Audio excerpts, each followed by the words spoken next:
time I would have said, well, what a coincidence, it's Ramadan, I'm being taken into a mosque. And what a coincidence, the car just happens to have stopped at Maghrib time outside one of the biggest places of pilgrimage in Iran. But there's no such thing as chance. And I was carried up stone steps in Qom by a human wave of women in black. And I was put into what I called a black sheet, which was 4 inches too short. I'm 6 foot. And so I wasn't in a spiritual frame of mind at all.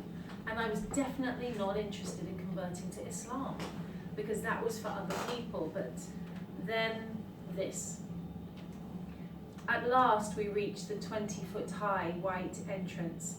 An armed guard, Tom Selleck with a monobrow, looked disturbed at the sight of me. I couldn't blame him. I was a giant flightless bird, more suited to the South Pole than this steamy place. Clearly he was running through the option of pulling me aside. Women were pressing forward all around me, so perhaps I'd be crushed to death before I even got inside the mosque.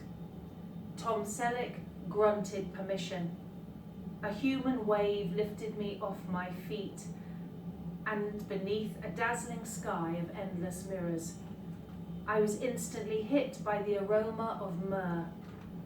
I had no idea that in a short while I would drift off swathed in its pungent earthiness, or that I would awaken from a deep sleep, not in the 5-star comfort of the Hilton Hotel, Esfahan, but under these same mirrors.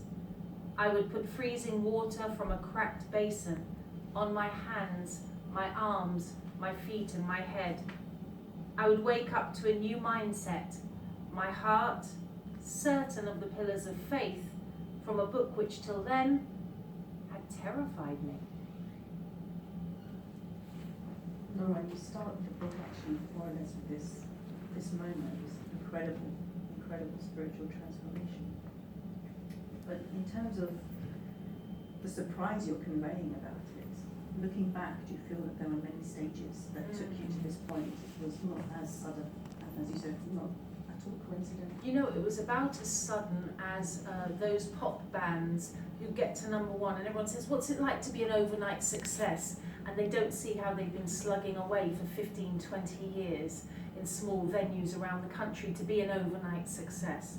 So it wasn't an overnight thing. I just didn't recognize that I was being steered and guided away from one way of thinking, and really not away from one way of thinking, but just having my perception opened. This isn't in the book, but I remember I had been asked to work at the Islam Channel in 2006-07, and to this day, as far as I know, I'm the only woman to have ever presented on the Islam Channel without hijab on.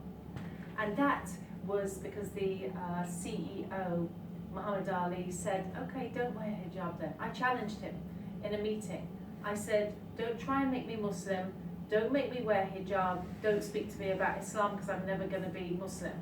And he said, okay, don't wear hijab then. We won't try and make you Muslim, but Allah has decided whether or not you'll be Muslim. And I said, no, I know. Your Allah, with due respect, he doesn't know. He said, he knows. It's already written whether you will or won't be. But there were certain instances, for example, on a Friday night I was at the Islam Channel, and there were 3 young men. They were about 18 years old, and they were sitting in a small room, and I was opposite them. And I was looking at them, and they were they were dazzling. They seemed to be giving off a light. Long beards, very alien to my culture. And they were reciting this sing-song. And I know now that they were Qaris, and they were reciting the Quran.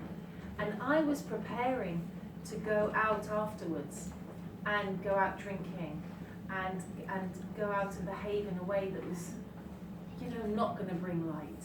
And all of these things started to make me really look at where I was. Do you feel that